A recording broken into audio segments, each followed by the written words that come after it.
Hello everyone. यहाँ पर एक क्वेश्चन दिया हुआ है, total number of structural isomer of C4H8। अब इस तरह के क्वेश्चंस को करने के लिए फर्स्ट ऑफ ऑल हमें DOU फाइंड करना होता है। तो सबसे पहले फॉर्मूला लिख लेते हैं, गिवन क्या है। C4H8 गिवन है। वैसे तो दिखाई दे रहा है कि ये सिंपल सा एल्कीन होने वाला है, बट फिर भी इस तरह के क्वेश्चंस में फर्स्ट ऑफ ऑल हमें DOU फाइंड करना है। अब DOU क्या होता है? DOU का मतलब होता है डिग्री ऑफ अनसेचुरेशन, यानी कितने number of H2 molecules add किए जा सकते हैं बॉन्ड में, उसको बोला जाता है डिग्री ऑफ अनसेचुरेशन।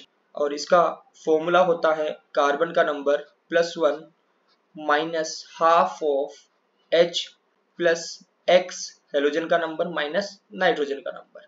इस फॉर्मूला में अगर मैं देखूं तो कार्बन का नंबर जो दिया हुआ है वो 4 है, तो 4 + 1 माइनस हाफ ऑफ, और H जो दिया हुआ है हमें वो है 8, और X यानी हेलोजन अपना कितना गिवन है 0, नाइट्रोजन भी है गिवन 0। तो यहाँ पर कितना हो जाएगा 5 - 4 विल बी इक्वल टू 1। अब DOU 1 का मतलब क्या होता है उस चीज को समझ लेते हैं। 1 DOU का मतलब होता है 1 पाई बॉन्ड। इसका मतलब हो सकता है या तो अपना एक पाई बॉन्ड होगा, 1 पाई बॉन्ड होगा, या फिर 1 DOU का मतलब हो सकता है कि उसमें एक रिंग प्रेजेंट होने वाली है, 1 रिंग प्रेजेंट होने वाली है। सिंपल। तो फर्स्ट ऑफ ऑल हम लोग पाई बॉन्ड जिसमें होगा उन स्ट्रक्चर्स को देख लेते हैं। तो पाई बॉन्ड वाली स्ट्रक्चर्स क्या क्या हो सकती है। अब इसकी स्ट्रक्चर बनाने के लिए सबसे पहले 4 कार्बन को लीनियरली अरेंज कर दो, यानी carbon carbon carbon carbon, 4 carbon, और इसमें पाई बॉन्ड को अरेंज करो।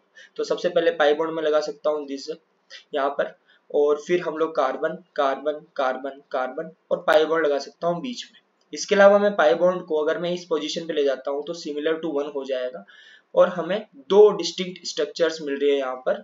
और उसके बाद में अब क्या करना है हमें, इनमें अपना PCC यानी प्रिंसिपल कार्बन चेन में कितने कार्बन है यहाँ पर 4 कार्बन। तो अब हम 3 कार्बन वाली PCC बना लेते हैं, कार्बन कार्बन कार्बन, और एक कार्बन को लगा दिया इस जगह पर।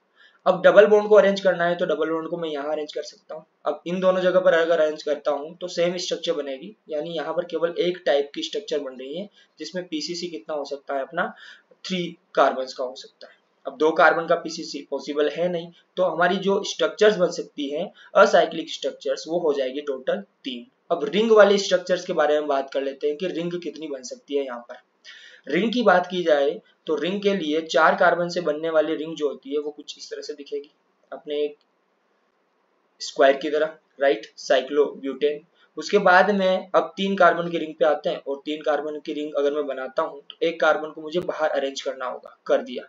अब इस कार्बन की पोजीशन चेंज कर सकता हूं, बट करने से कुछ फायदा होगा नहीं क्योंकि सिमिलर स्ट्रक्चर बनेगी। तो टोटल हमारे पास 2 ही रिंग बन पा रही है।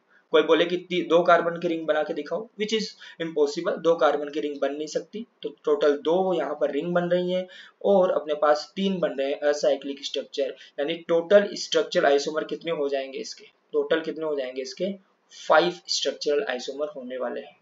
Thank you.